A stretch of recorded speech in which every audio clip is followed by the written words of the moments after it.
Hello, good afternoon, everyone. So, it is my extreme honor and privilege to pay tribute to Dr. Jiří Dvořák as one of the 2025 Wiltse Lifetime Achievement Award recipients. As many of you know, or may not know, the namesake of this award, Leon Wiltse, he was actually a towering figure in the world of spine. He created many, many things. But he, like many people, were outliers. And I think so this is a concept many of us understand here among researchers, especially when you're analyzing data, interpreting data.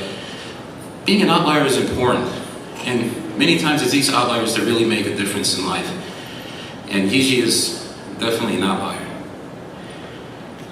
Now, Jiří was born November 22nd, 1948, in the beautiful city of Prague, at that point, Czechoslovakia. He did his preclinical studies at Charles University, which is actually a university that I also had briefly studied at. But due to the Soviet invasion at the time, he actually relocated by himself to Zurich, Switzerland. He went all alone, no family, no friends, no support structure, no nothing. As my father would often say, he went just with a suitcase full of hopes and dreams. In 1974, though, Jiří, passionate about medicine, he completed his medical degree at the medical faculty at the University of Zurich in Switzerland. In 1986, he completed his training in physical medicine, rehabilitation, neurology, and manual medicine at the same institute. In 1990, he earned a PhD focusing on his work on the cervical spine. Jiří actually spent a one-year-long visiting professorship in the United States with Dr. Punjabi, which eventually led to a 20-year research collaboration between the two of them, redefining many things in biomechanics. In 1987, Jiří was appointed as the chair of the Department of Neurology, the spine unit at the Samartzis Clinic. In fact, he remained the chair there for many years and is now a consultant there. In 1995, he was a professor of neurology at the same unit. Between 2005 and 2016, he was the chief medical officer of FIFA. This is the international football / soccer organization in the world, and possibly the longest-serving chief medical officer, I believe. In 2018 to the present, he was consultant to the board of the Samartzis Clinic, and he was actually co-founder of this Bangkok Wellness Clinic in Bangkok, Thailand. With regards to his research accomplishments, there are many, too numerous actually to tell. But Jiří, in my opinion, I think in the opinion of many, he is actually the guru of sports medicine, science, and research. He's been cited approximately 80,000 times. His H-index is of 140, published over 500 publications in peer-reviewed journals, published over 50 textbooks in multiple languages, has been on the editorial board of numerous journals. He has helped establish a multimodal interoperative neuromonitoring program at his institute, which to this date there have been no reports of any irreversible neurological complications due to surgical intervention that have been reported at his clinic. In 2002, he became a board member of the Concussion and Sports Group Association. Many key guidelines and consensus statements have been published to date, cited over 18,000 times, all focusing towards safety for the players. In terms of his leadership, and another example of his leadership, he was the co-founder and board member, as I mentioned, of this Concussion Sports Group. He was the chief medical officer of FIFA for many, many years, developed many epidemiological studies there, guidelines, and he became a leading voice, an advocate for anti-doping. And in fact, since he started that campaign, there were zero incidents or events of doping in the Football Association. Jiří also started this 11+ preventative program for players, which up until now has prevented low back pain injuries up to 50% of the players. My apologies, it's a little bit difficult reading the small font here on the screen. But this is a very important preventative initiative which Jiří also highlighted during his Sports and Spine Symposium. And in fact, it's been very educational, especially for children. In 2016, there was a unique metric that over 1 million children from 51 countries took part in this project. That's a tremendous amount of impact. As the chief medical director and officer of FIFA, he was responsible for 6 consecutive FIFA World Cups, 5 FIFA Women World Cups, 4 Olympic Games. He initiated many of these research studies that continue to date.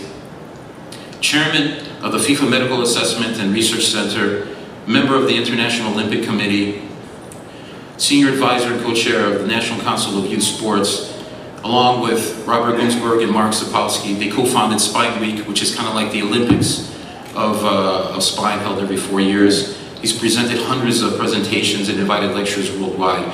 He's received numerous awards for his research work on the spine, such as the Volvo Award, which was the which was the award that was given out before the ISSLS Prize.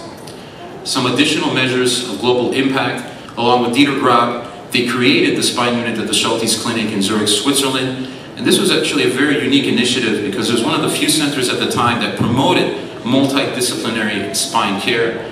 To date, they perform over 2,000 major operations per year. They have an extremely active research team, which has been also very evident by some of our beloved and esteemed colleagues such as Anne Mannion and Fabio Galbucero, who's here in the audience today. In fact, in 2024, Newsweek had a rankings of the top orthopedic hospitals in the world. The Samartzis Clinic was named or ranked the #1 orthopedic institute in Europe and the fourth one worldwide, following Johns Hopkins and Mayo Clinic, etc. Some additional measures of global impact. He was instrumental in developing the Spine Society of Europe. He became its president in 2000. His efforts led to the development of Eurospine, which attracts over 3,000 delegates per year at their meetings. The creation of the Spine Society of Europe led to many unique platforms such as spine educational events, Patient Line, Spine Tango, etc. He served on countless committees and boards. He was the co-editor-in-chief of actually 3 ISSLS textbooks. Along with Dieter Grab, the established ISSLS as kind of the main domicile in Switzerland. In fact, that was his huge initiative. He spent a tremendous amount of time helping out the society with respect to that. He co-organized and co-hosted 5 Spine Weeks and organized at least 4 instructional ISSLS courses worldwide. Above all, we know how much Jiří values friendship and family. He's been married to Babette. Together they have 4 children, 9 grandchildren. He's extremely active individual and definitely in shape. In fact, I encourage all of you, if you have an opportunity, to look up his recent textbook on Health Brings Wealth. I think many who followed this have actually found some peace of mind and have found their new pathway towards health. I'd like to leave you with this. This is a quote that Jiří often has mentioned to me. Leaving my country alone at the age of 19 as a political refugee was hard. As 1 meter for the Swiss were 2 meters for me. In a way, it was a driving force to be creative and find a place in the competitive world without compromising the fundamental values and relationships in professional and private life. You can read a lot more about Jiří's life in this biography that we published in the Spine Journal. It's available now at the current issue. And what more can I say about Jiří? He's been a very good friend, an amazing mentor. Has he been an outlier? He most certainly has. He didn't fall into organizations or societies. He helped create a lot of different platforms. He is a singular entity in my opinion. And in fact, Jiří managed to create and do in reality in a lifetime that actually remains locked up in the dreams of many people. So Jiří, you're most deserving of this award, and we're happy to induct you as one of the 2025 Wiltse ISSLS Lifetime Achievement Award recipients. Thank you.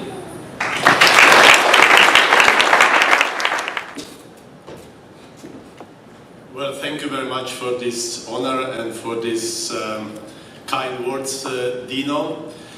For the young researcher here, when I was young resident, as you have read, 1 meter was 2 meters, different size measurements, but who accepted me from the very beginning was this society.